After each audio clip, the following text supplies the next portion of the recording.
silver is unhated. And as you rightly point out, the easiest money that's made in speculation is the move from hated to unhated, which has already occurred in silver. I believe that silver has farther to go, but I'm also a disciplined speculator. So in my speculative silver stocks portfolio, I've sold between a third and a half of my position.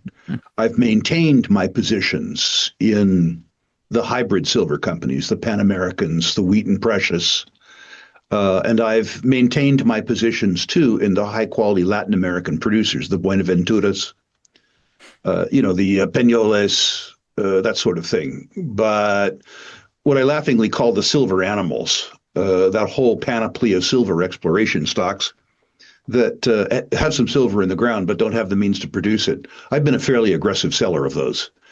To be clear, I think the complex goes higher. I don't think that the silver bull market has really started. I think we've seen signs in the last 4 weeks that leadership is changing from gold to silver.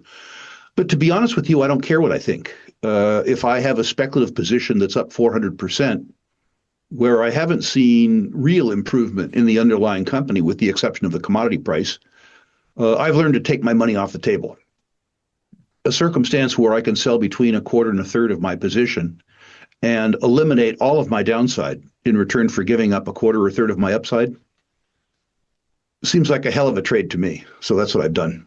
Is that a hard and fast rule where you're like, I'm up 400%, 5x, I'm going to take some off the table? How do you judge that? I don't have any hard and fast rules. If it's too easy. Well, here's what I do, Antonio. You'll remember in earlier conversations where I said the money in exploration and development was made answering unanswered questions. I try to figure out what the probability of the yes answer is, how much time a yes answer will take, and what a yes answer is worth.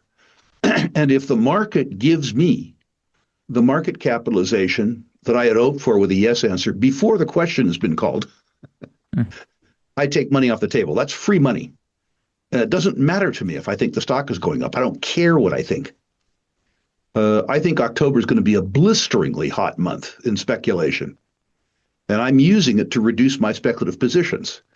Most people, particularly younger people than me, would try to squeeze every farthing out of their position. I've learned to be different. I've learned to pay attention to the market in reverse order. When the momentum is, I do what the market demands. Right now, the asks are getting taken out. So I'm supplying some asks. 2 years ago, the bids were getting taken out. So I supplied some bids. I accommodated the market. When people wanted to exit, I was a buyer. Now people want to enter, I'm a seller. And yes, I think it's going not merely higher, but much higher. But to reiterate, I don't care what I think. This is an easy time to take money off the table that was easy to make 2.5 years ago. I think you once told me that you do what the market makes easy for you to do. If there's a lot of buyers, you're a seller. If there's a lot of sellers, you're a buyer, essentially. Exactly right. And the silver space has got a plethora of buyers. I was looking today at Paul Harris' work for the Mining Journal about all the small silver financings that are taking place. When the companies are trading large amounts of their equity for cash, they're telling you that they think the cash is worth more than the equity. When they're using their money to buy in shares, they're telling you something different. And you're wise to learn. Now, I'm not trying to say that the money that they raise can't be put to good effect to lift the fortunes of all the shareholders. All I'm trying to say is that when a company with a $100 million market cap does a $25 million financing, they're telling you that they view the money as being worth more than the stock. And you're wise to listen. Well, I was told that the three main rules of junior mining are take the money, take the money, take the money. In a bull market.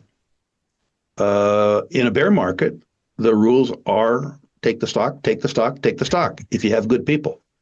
You just have to look at the market signals and do the opposite. Yeah. Well, what if someone's listening and they're like, Rick, I love you. You're not a silver analyst, though. You're a credit analyst. I still want to go with silver. But what are the names that I hide out in from the perspective of where? Are we talking silver producers, mid-tier producers? Is it the juniors that are finally going to come in the flavor of the day? Or where do you hide out? Where do you find value? If you're willing to take some risk, probably the development stage juniors, high quality development stage juniors, Abra, Visla. If you have some courage right now, Aya. But I think I'm going to interview Benoit LaSalle. You may know that a short report was published yesterday. Yep. And I'm hoping to interview Benoit LaSalle in the Rule Classroom and allow Benoit to give his side of the story. I will admit, too, I'm predisposed to Benoit. I was a large Semifo shareholder, and that had a very, very happy ending for me. But I think depending on the outcome of that interview, I would likely be an Aya shareholder. I love hate, and Aya is roundly hated. If you are willing to tolerate political risk and you think that silver is going higher, I count on both those scores. I think perhaps you look at Fresnillo, albeit the current president of Mexico has personal enmity for the family that controls that company. Perhaps you look at Buenaventura, but you expose yourself to real political and social risk in Peru. I think Pan American Silver, or Pan American Minerals, by the way, is, irrespective of its silver assets, in pretty good condition. They sold some redundant assets, paid down some debt. They have worked on the assets that they acquired that required sustaining capital investments. So I would own Pan American separate and apart from its silver pedigree. I have a very large position in wheat and precious. And while I'm still selling other stuff, I'm still buying wheat and precious. You'll notice a 72-year-old's skew away from the penny dreadfuls, which is where I cut my teeth, more towards market beta than alpha. What are you buying when you buy wheat and precious metals? Is it Randy? Is it the assets? Is it the headwind? The tailwinds in this case? What are you buying? I think you buy three things. I think, yes, you absolutely buy Randy Smallwood. I've known him now for more than 3 decades, since he was a contract geologist in Wheaton River Gold Mines. And I've watched his progression over 35 years. And I invest in people. Randy is very, very, very good people. People look at Randy and they think of him as a commercial animal. He's a pretty damn good geologist. And he's a good geologist in that he's sort of a senior statesman now. He's good at hiring geologists and engineers. He's good at mentoring them. He's good at mobilizing them. He's good at understanding their biases, so he uses them for what they're good at and ignores what they're not good at. That's an unusual talent. He is also commercially extraordinarily astute and very disciplined. One of the things I like about Randy is the last time I interviewed him, he talked about Wheaton on a per share basis. He didn't talk about aggregate cash flows across the length and breadth of the company. Those guys are serial diluters. He talked about it on a per share basis, which is what matters to me.